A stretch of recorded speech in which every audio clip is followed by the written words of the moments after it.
What's up, everybody? We have finally made it to schedule release day. It's Falcons Daily. I'm Craig Green. I'm CG, your host.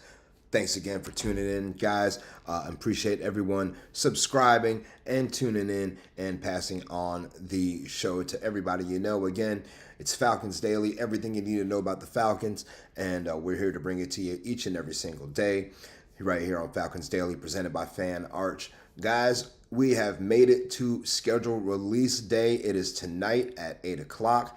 We will find out every single game, the who, the where, and the when. Of course, that's what we're looking forward to. It's kind of like Christmas morning in a way, because we kind of can put it all together. We can plan our road trips. We can plan when we're going to watch the game with our friends who are rivals, rival fans and whatnot. So I really look forward to the schedule release. And one thing I really look forward to is the Falcons schedule release video, because they have made some killer videos over the years.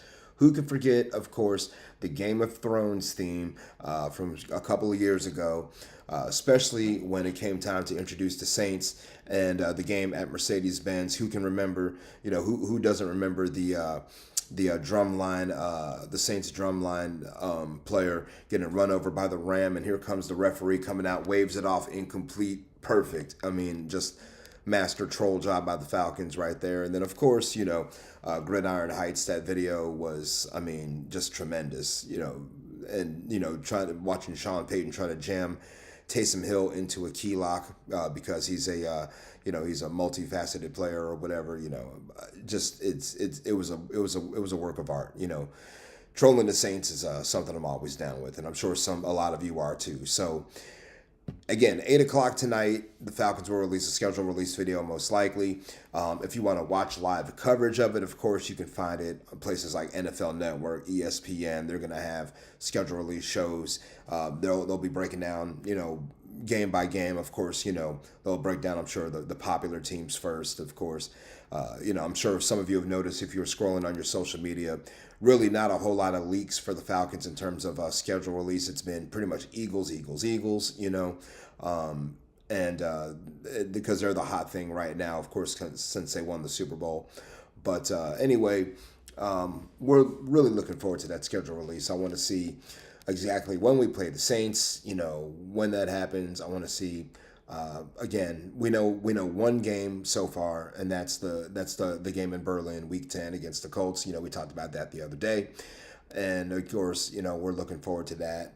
It's going to be a 9:30 kickoff on NFL Network. That's some of the details that we didn't have, but the Falcons made it official today. So did the Colts. So did the NFL. So again, that's the one leak that we've gotten. It wasn't a leak because the league released it.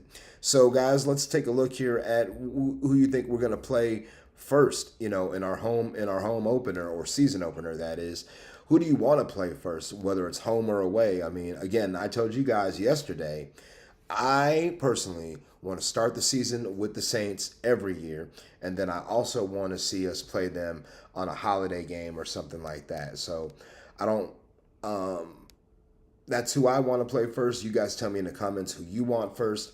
That's who, if it wasn't them, I would say maybe I don't know, give us Buffalo at home or something like that, week 1. I think that'd be a good game as well, or maybe the Rams, somebody like that. But let's see how nice the schedule makers are to the Falcons. We already are traveling like the 4th or 5th most miles in the league.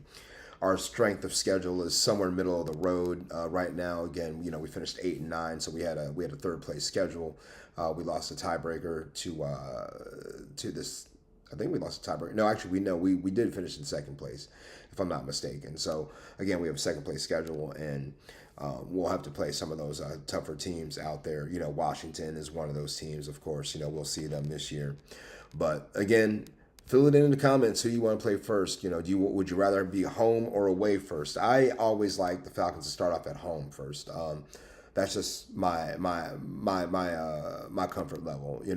Starting on the road, it can, you could get a road win and it's big and it feels really big. Sometimes it feels like 1.5, but give me the Saints at home week 1. That's exactly what I want. All right, guys, do you have revenge on your mind for next season?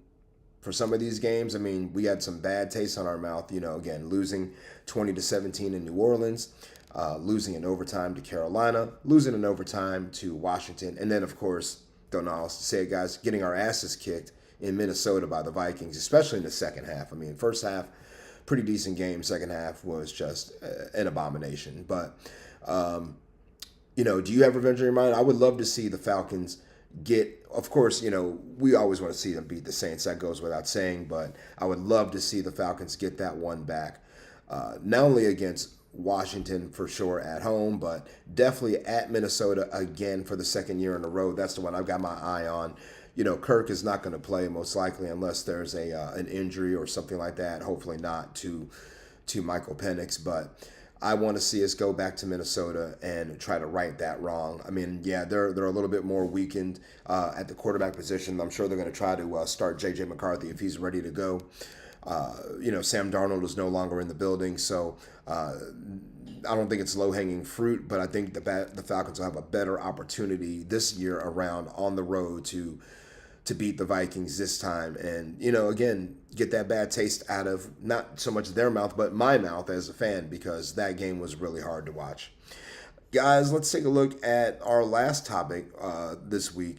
And, before we go to that last topic, let's go back and look at the Washington game. They're not really a rival to the Falcons. I mean, there's been some historic games in the past, one of which I attended was in DC, the RG3 game, I like to call it, back in 2012 when the Falcons beat Washington that day. Sean Weatherspoon knocked RG3 out of the game. Kirk Cousins, ironically, came in right there behind RG3, threw a touchdown pass to Santana Moss. Ultimately didn't matter. There was a really nice touchdown in the corner to Julio Jones that day. Plenty of Falcon fans in the building. The Falcons won that game. But the one that we all remember is on Sunday night overtime last year. Falcons defense couldn't get off the field when it mattered the most, and we took that L. So, again, I would like, first on my list, Minnesota. Next after that, Washington. Of course, the Saints. We want to see them go 0-16 every single year. All right, primetime games for the Falcons. Let's take a look at, their opponents, and who do you guys think, how many primetime games do you think the Falcons are going to get this season? I'm going to say the Falcons are going to get somewhere in the neighborhood of, I'm going to say they get 3. I'll say 3 games, right? 3 primetime games. I think, first of which, I think they'll put us on primetime against the 49ers in San Francisco. I think they would put us on prime time at home against the Rams, and I also think we'll be on prime time against the Buffalo Bills, perhaps maybe on a Monday Night Football or Sunday Night Football, something like that. So those are my 3. You guys let me know in the comments how many you think we're going to get, but I'm going with 3. I'm going with at San Francisco, home for the Rams, and Buffalo Bills. Those are my 3 primetime games, in addition to getting the international game at 9:30 in Berlin on NFL Network. But guys, we will be back with you on Thursday to break down the schedule from week 1 through week 17. Let's see where the bye week falls. That's always an interesting thing for the Falcons. Hopefully it's right there in the middle or towards the end of the season. That way they get a little bit of a break, in late November, early December, something like that. That's preferably for me, but it's not my body, it's theirs. So hopefully, we don't have to worry about injuries or anything like that. Thanks again, guys, for tuning in. Make sure you give me a follow, Craig G Sports, and make sure you hit that subscribe button and make sure you turn on notifications so you don't miss any new content. We'll be back with you on Thursday. Until then, deuces.